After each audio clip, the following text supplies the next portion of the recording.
这开锁师傅还挺健谈的，看看这个是多少钱啊？这公司叫 Locksmith，120加税133.2刀，你觉得贵还是便宜？A quick short interview if you don't mind. Oh, sure. Like, so 20 years ago you became a locksmith? About 28 years ago. 28 years I'm ago. 51. You don't look like the age. Well, Chinese martial arts keeps you young. Cool. And so, do we need to go to some kind of school to learn the techniques? There didn't used to be a school for this in this province when I first started doing this. But now I believe there is a couple of locations that teach it in the trade schools. This is the kind of trade you usually learn by getting hired by a company who does this. You know, it's very hard to get into on your own because you're like, hey, can I be your locksmith? I've never done it before. I want to break into your house for you. So I got taught by a guy when I was 27 who was selling the company, and I bought the company from him. And then I've worked for various larger companies throughout the years to add to my skills. So when I wanted to learn about safes, I went and worked for a safe company. When I wanted to do alarms, I worked for ADT. So I went to where I wanted. That's how I educated myself. So learn from different kinds of just getting in there and having a technician literally show me how to do it and hit the ground running. Pretty much, yeah. Gain the experience. I have a friend who was a police officer in China. And he said that only the police were allowed to pick locks in China. As I remember, yeah.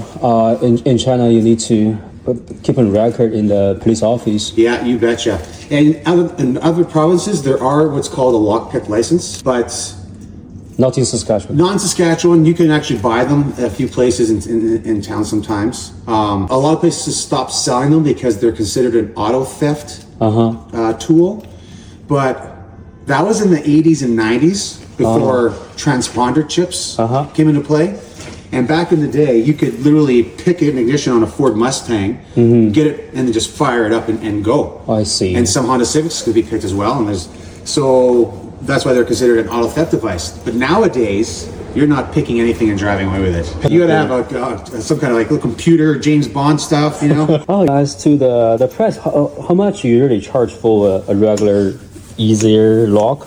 These for residential, residential, yeah, it's residential and commercial. That's right. So residential, I charge anywhere from 80 to 120, depending on what's going on, what it is, and the time of year. The colder it gets, it does get a little more expensive because things don't work very well.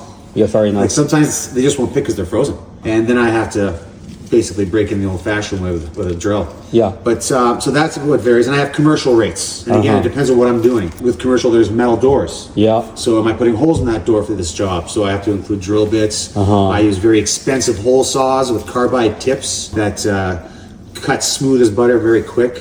And my drill bits are made by a company called Champion Drill Bits, and they are the best drill bits pretty much on the planet.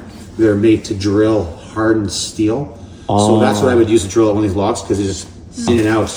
Whereas an inferior drill bit, if you're drilling it out and that drill bit breaks off in there, well, now you not only have a locked door, you've got a hardened piece of metal stuck in the door that you can't break or drill out because you can't drill out hardened steel. And if it's really wedged in there because it broke, you got additional problems. So yeah, that's about the long and short of it. Commercial work can be a lot of stuff. There's door closers. There's the exit devices that go across doors.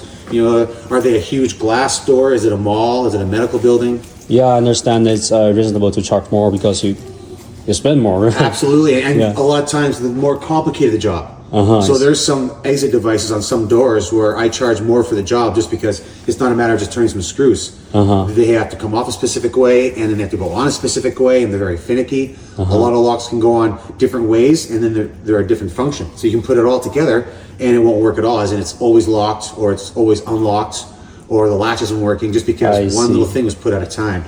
Yeah, how about for residential? Do you charge for emergency, like midnight? I don't really do a lot of night calls anymore. I don't really need to. I used to because I could charge more and everything else. But the people who are locked out at midnight and later, you know what I mean? It could be a hard-working nurse getting home. Or it's just some guy who's locked out of his house from the bar and all of his buddies are super drunk.